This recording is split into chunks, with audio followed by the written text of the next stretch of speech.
ഓം സ്വാമിയേ ശരണമയ്യപ്പ. മാളിയപ്പുറത്തമ്മ ദേവി ലോകമാതാവേ ശരണമയ്യപ്പ. ശ്രീ മഹാദേവ്യൈ നമ.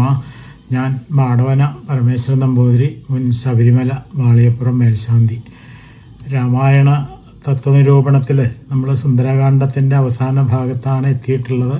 അപ്പോൾ അതിൻ്റെ തത്വങ്ങളൊക്കെ നമ്മൾ പഠിച്ചുകൊണ്ടിരിക്കുകയാണ്. സമുദ്രലംഘനത്തിൻ്റെയും ഒരു കുരങ്ങനായിട്ട് ചിത്രീകരിച്ചതിൻ്റെ എന്നൊക്കെയുള്ള കാര്യങ്ങൾ പറഞ്ഞു. ഇനി ലങ്കയിലേക്ക് ചാടി കടന്നു അല്ലെങ്കിൽ ചാടിപ്പോയി എന്നുള്ളതിൻ്റെയൊക്കെ തത്വം നമുക്ക് ഇന്ന് നോക്കാം.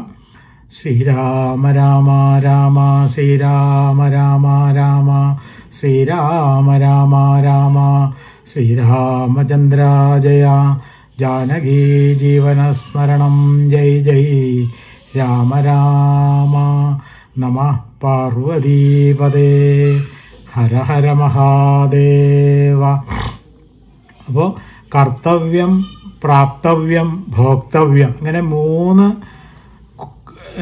കുടുക്കുകളിൽ കുടുങ്ങിക്കിടക്കുകയാണ് ജീവൻ എന്നുള്ളതാണ്. അപ്പോൾ തനിക്ക് അനേകം കർത്തവ്യങ്ങളുണ്ട്, തനിക്ക് പലതും സാധിക്കേണ്ടതുണ്ട്, തനിക്ക് പലതും അനുഭവിക്കേണ്ടതായിട്ടുമുണ്ട് എന്നുള്ള ചിന്ത എല്ലാ ജീവന്മാരിലും ആഴത്തിൽ വേരൂന്നി ഉറച്ചു നിൽക്കുകയാണ് എന്നാണ്. എന്തൊക്കെ ചെയ്താലും കർത്തവ്യം അവസാനിക്കുന്നില്ല എന്നുള്ളതാണ്. അപ്പോൾ എന്തൊക്കെ കിട്ടിയാലും പ്രാപ്തവ്യവും അവസാനിച്ചിരിക്കുന്നില്ല, പിന്നെ ചിലത് സാധിക്കേണ്ടതുണ്ട് എന്നുള്ള ചിന്ത ബാക്കിയായിട്ട് വരുന്നതാണ്. അപ്പോൾ അങ്ങനെ തന്നെ എന്തൊക്കെ അനുഭവിച്ചാലും ഭോക്തവ്യവും കഴിയുന്നില്ല എന്നാണ്. അപ്പം ഇതാണ് ഓരോരുത്തരുടെയും നില എന്നുള്ളതാണ്. പിന്നെ എങ്ങനെയാണ് ഈ സംസാരത്തിൽ നിന്ന് നമുക്ക് വിട്ടുനിൽക്കാൻ സാധിക്കുന്നത്?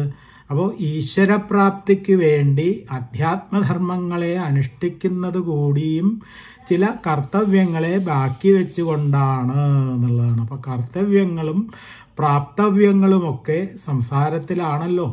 അവസാനിക്കുന്നില്ലെങ്കിൽ എന്തൊക്കെ സാധനകൾ ചെയ്താലും സാധകൻ സംസാരത്തിൻ്റെ മറുകരയ്ക്ക് എത്തലും ഇല്ല എന്നാണ്. അപ്പോൾ സംസാരത്തിൻ്റെ അപ്പുറത്തേക്ക് എത്താതെ ബ്രഹ്മവിദ്യയെ അറിയാനും സാധിക്കില്ല എന്നാണ്. അപ്പോൾ അറിയാതെ ഈശ്വരപ്രാപ്തിയുമില്ല. അതിനാൽ തനിക്ക് സംസാരത്തിൽ യാതൊരു പ്രകാരത്തിലും കർത്തവ്യമോ പ്രാപ്തവ്യമോ ഭോക്തവ്യമോ കേവലം ഇല്ലാതായി തീരൽ തന്നെ മഹാസമുദ്രത്തിൻ്റെ മറുകലയ്ക്കുള്ള ചാട്ടം എന്നുള്ളത് കൊണ്ട് സൂചിപ്പിക്കുന്നത് എന്നാണ് ഇവിടെ ഈ ചാട്ടം എന്നുള്ള അതിലൂടെ ഒരു തത്വനിരൂപണമായിട്ട് നമുക്ക് പറയാനായിട്ട് സാധിക്കുന്നത് എന്നാണ്. അപ്പോൾ ഈശ്വരപ്രാപ്തി അല്ലാതെ പ്രാപ്തവ്യമോ അതിനുള്ള പ്രയത്നമല്ലാതെ കർത്തവ്യമോ ഈശ്വരാനുഭൂതി അല്ലാതെ ഭോക്തവ്യമോ ഇല്ലെന്ന് വരുന്നത് തന്നെ സംസാര സമുദ്രത്തിൻ്റെ ലംഘനമാണ് എന്നുള്ളതാണ്. അപ്പം അതല്ലേ ഹനുമാനിൽ കൂടി ഇവിടെ നമ്മൾ വ്യക്തമായിട്ട് കാണുന്ന സംസ്കാരവും. ഇപ്പം രാമകാര്യത്തിന് വേണ്ടി ജനിച്ച് രാമകാര്യത്തിന് വേണ്ടി ഇത്രയും കാലം ജീവിച്ച് രാമകാര്യത്തിന് വേണ്ടി പോകുന്ന തനിക്ക് അതിൽ കവിഞ്ഞ് മറ്റെന്താണുള്ളത്? രാമകാര്യം സാധിക്കാതെയുണ്ടോ ആഹാരം എന്നല്ലേ ഹനുമാൻ മൈനാകപർവ്വതത്തോട് ചോദിച്ചത് തന്നെ. അപ്പൊ ആ സംസ്കാരം തന്നെയാണ് ചാട്ടം എന്നുള്ളതാണ്. താൻ ആത്മസാക്ഷാത്കാരമാകുന്ന കാര്യത്തിന് വേണ്ടി മാത്രമാണ് മനുഷ്യനായി ജനിച്ചതെന്നും ഈ മനുഷ്യ ശരീരം കൊണ്ട് ജീവിതം കൊണ്ടും കൈവല്യാനുഭൂതി മാത്രമാണ് തനിക്ക് പ്രാപിക്കാനുള്ളതെന്നും അതിനുള്ള പ്രയത്നം മാത്രമാണ് തൻ്റെ കർത്തവ്യം എന്നുമുള്ളതുമായ ദൃഢമായിട്ടുള്ള ബോധവും ആ സംസ്കാരത്തിൽ നിന്നും അണുപോലും തെറ്റാതെയുള്ള ജീവിതവും തന്നെയാണ് മോഹസമുദ്രത്തിൻ്റെ മറുകരയ്ക്കുള്ള ചാട്ടം എന്നുള്ളത് കൊണ്ട് ഇവിടെ ഉദ്ദേശിക്കുന്നത് തന്നെ.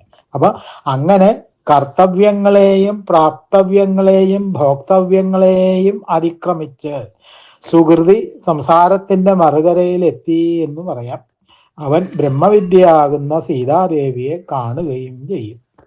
അപ്പോൾ അരണ്യകാന്ഡത്തില് നമ്മൾ പാപത്തെ പമ്പയാക്കി മാറ്റിയതിനെ കണ്ടുല്ലോ. അതുപോലെ തന്നെ ഇവിടെ കാലം എന്ന തത്വത്തെയാണ് ലങ്കയാക്കി മാറ്റിയിരിക്കുന്നത് എന്നുള്ള പ്രത്യേകതയുണ്ട് ഇല്ലേ. അപ്പൊ കാലശബ്ദത്തെ ഇടത്തോട്ട് വായിച്ചാൽ ലങ്ക എന്നായി തീരുമല്ലോ. പാപത്തെ ഇടത്തോട്ട് വായിച്ചാൽ പമ്പയാകുന്നത് പോലെ തന്നെ കാലത്തെ ഇടത്തോട്ട് വായിച്ചാൽ ലങ്കയായി തീർന്നു. അപ്പൊ ചലനമാണ് കാലത്തിന്റെ സ്വരൂപം എന്നുള്ളതാണ്. അപ്പൊ ശരീരത്തിലെ സകല അണുക്കളും എപ്പോഴും ചലിച്ചുകൊണ്ടിരിക്കണു എന്നാണ്. അപ്പൊ ഒരണു പോലും നിശ്ചലമായിട്ട് ഇരിക്കണമില്ല.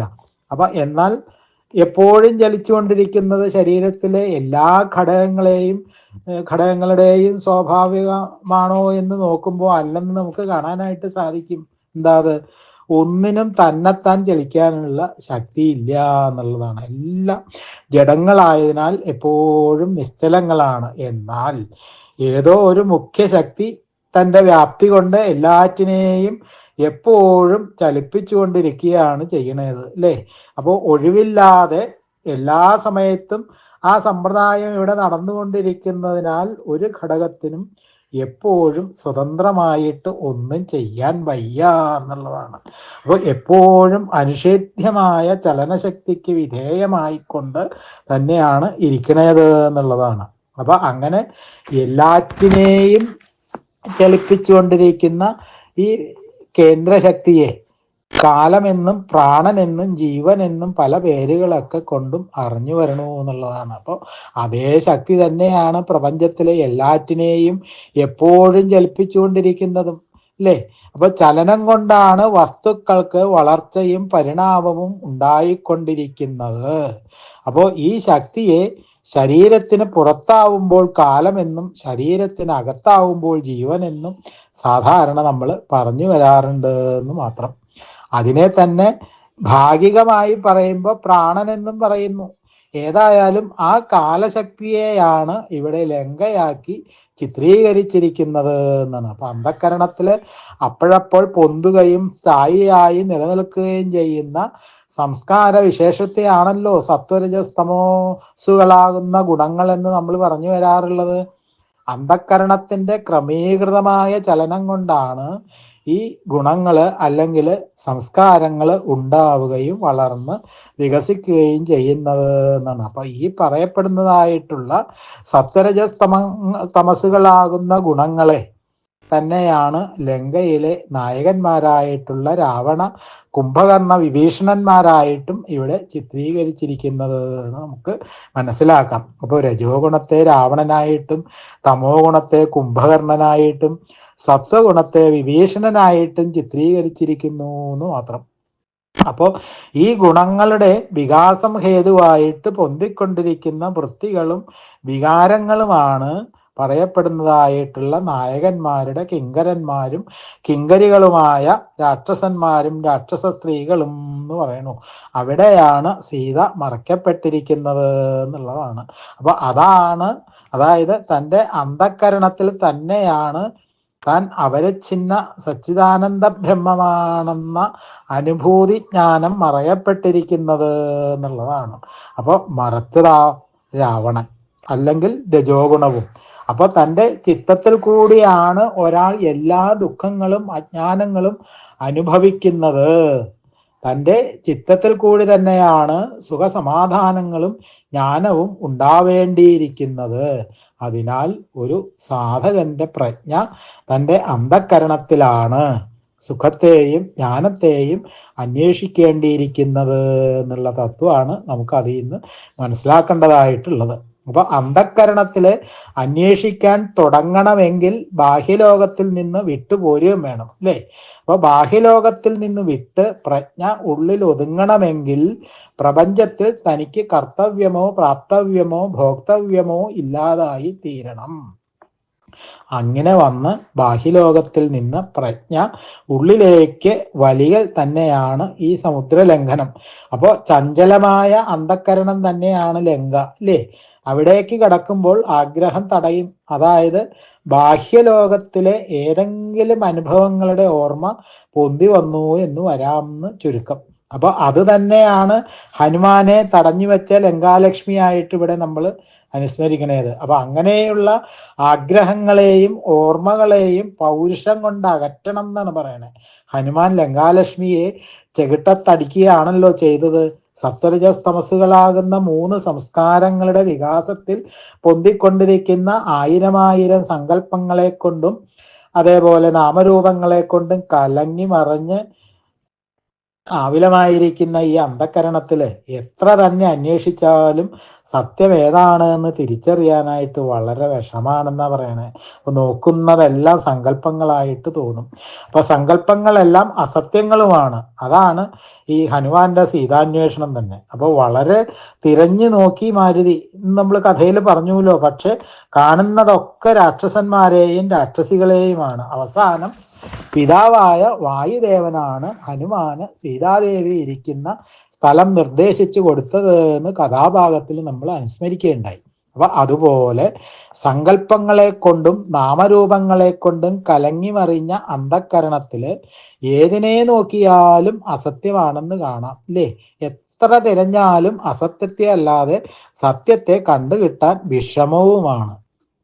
അപ്പോൾ അന്ധക്കരണത്തിന്റെ വൃത്തി കേവലം നിൽക്കുമ്പോൾ ആണല്ലോ സത്യമായിട്ട് നമുക്ക് പ്രകാശിച്ച് കാണാൻ സാധിക്കണേത്. അപ്പൊ ചലനമുള്ളിടത്തോളം കാലം വൃത്തി അവസാനിക്കുന്നില്ല എന്നാണ്. അപ്പൊ ചലനോ എപ്പോഴും ഉണ്ട് താനും. അപ്പൊ ജനിക്കുമ്പോൾ ആരംഭിച്ചതാണ് മരിക്കുന്നത് വരെ നിലനിൽക്കുകയും ചെയ്യുന്നു. ജാഗ്രത എന്നോ അല്ലെങ്കിൽ സ്വപ്നമെന്നോ ഉള്ള യാതൊരു വ്യത്യാസ ഭേദവും ഇല്ലാതെ എല്ലാ സമയത്തും പ്രാണൻ ചലിച്ചുകൊണ്ടേയിരിക്കുകയാണ് അല്ലേ? അപ്പോഴൊക്കെ അന്ധകരണം ചഞ്ചലവുമാണ്. അപ്പോൾ ഈ സ്ഥിതിക്ക് പ്രജ്ഞയുടെ പിതാവായ വായുദേവൻ, അതായത് പ്രാണൻ അനുകൂലിച്ചാലല്ലാതെ എങ്ങനെയാണ് സത്യത്തെ അറിയാൻ കഴിയുക? അപ്പൊ പ്രാണൻ അനുകൂലിക്കുക തന്നെ വേണം. ഒരു നിമിഷ നേരം പ്രാണൻ നിശ്ചലമായി തീരുന്നു എങ്കിൽ അന്ധകരണത്തിന്റെ സകല വൃത്തികളും ലയിച്ച് നിശ്ചലമാവും അല്ലേ? അപ്പോൾ വൃത്തികളില്ലാതെ അന്ധക്കരണം തന്നെ ലയിച്ച് പ്രജ്ഞ ഉണർന്നിരിക്കുമ്പോൾ സത്യം അറിയപ്പെടുന്നു എന്നാണ്. അത് തന്നെയാണ് ഇവിടെ സീതാദർശനമായിട്ട് ചിത്രീകരിച്ചിരിക്കുന്നതും. അപ്പൊ മനസ്സ് തുടങ്ങിയിട്ടുള്ള എല്ലാ അന്ധക്കരണങ്ങളും വൃത്തിരോധത്താൽ കേവലം അടങ്ങി പ്രാണൻ നിശ്ചലമായി തീരുമ്പോൾ ശേഷിക്കുന്ന നിരുപാധികവും പരമസത്യവുമായിട്ടുള്ള ജ്ഞാനം തന്നെയാണ് ബ്രഹ്മവിദ്യ അല്ലെങ്കിൽ സീതാദേവി എന്നുള്ളതാണ്. അപ്പോൾ ഈ ജ്ഞാനപ്രകാശത്തില് സത്യമായ ആത്മതത്വം വ്യക്തമായിട്ട് പ്രകാശിക്കുകയും ചെയ്യുന്നു എന്നാണ്. അപ്പോൾ അറിയേണ്ടതെല്ലാം അറിഞ്ഞു, എല്ലാ കർമ്മങ്ങളും അവസാനിക്കുകയും ചെയ്തു. അപ്പോൾ ജ്ഞാനിയായി തീരുന്നു എന്നാണ്, അല്ലെങ്കിൽ ജ്ഞാനിയായി തീരുകയും ചെയ്തു. അപ്പോൾ കർമ്മത്തിന്റെ പ്രതീകമായ അങ്കുലീയത്തെ സീതയ്ക്ക് കൊടുത്ത് ശിരസിന് അലങ്കാരമായ ജ്ഞാനത്തിന്റെ പ്രതീകമായ ചൂടാരക്തത്തെ ഹനുമാൻ വാങ്ങിയെന്ന് നമ്മൾ കഥയിൽ പറഞ്ഞുല്ലോ. അപ്പോൾ ഒരു നിമിഷ നേരമെങ്കിലും ഈ സത്യാനുഭൂതി ഉണ്ടായിത്തീരുമ്പോൾ അവശിഷ്ടങ്ങളായ വാസനാവിശേഷങ്ങൾ പല പ്രകാരത്തിൽ ക്ഷോഭിച്ച് സാധകനെ പല പ്രകാരത്തിൽ അസ്വസ്ഥനാക്കും എന്നുള്ളതാണ്. അപ്പൊ അതിൻ്റെ സൂചനയാണ് ഹനുമാൻ പിന്നീട് ലങ്കയിൽ നേരിട്ട അനുഭവങ്ങളെല്ലാം. അപ്പോൾ ഇതിനെ അത്യന്ത സുന്ദരങ്ങളായ തത്വങ്ങളുടെ ഉള്ളടക്കം കൊണ്ട് രാമായണത്തിലെ എല്ലാ കാണ്ഡങ്ങളിലും വെച്ച് സുന്ദരതരമായത് കൊണ്ടാണ് അതിന് സുന്ദരകാന്ഡം എന്നുള്ള പേര് വന്നത് തന്നെ. അപ്പോൾ ഇനി നമ്മൾ അതിലെ അടുത്ത കാണ്ഡമായിട്ടുള്ള യുദ്ധകാന്ഡത്തിലെ കഥാഭാഗങ്ങളിലേക്കാണ് നീങ്ങുന്നത്. ഹനുമാന്റെ മുഖത്ത് നിന്ന് സീതാവൃത്താന്തമൊക്കെ കേട്ട ഭഗവാൻ ശ്രീരാമചന്ദ്രൻ മറ്റു വാനരശ്രേഷ്ഠന്മാരും ഒക്കെ തുടർന്നുള്ള നടപടികളെക്കുറിച്ച് ആലോചിക്കുന്നതായിട്ടുള്ള ഭാഗമാണ് യുദ്ധകാന്ഡത്തിൽ ആരംഭിക്കുന്നത്. ആ ഭാഗങ്ങളെല്ലാം നമുക്ക് അടുത്ത ദിവസം അനുസ്മരിക്കാം. സ്വാമിയേ ശരണമയ്യപ്പ. ബാളിയപ്പുറത്തമ്മ ലോകമാതാവേ ശരണമയ്യപ്പ. ശ്രീ മഹാദേവ്യൈ നമഃ. ജാനകീ ജീവനസ്മരണം. ജയ് ജയ് രാമ രാമ. നമഃ പാർവതീപദേ. ഹര ഹര മഹാദേവ. ആഞ്ജനേയ സ്വാമിക്ക് ജയ്.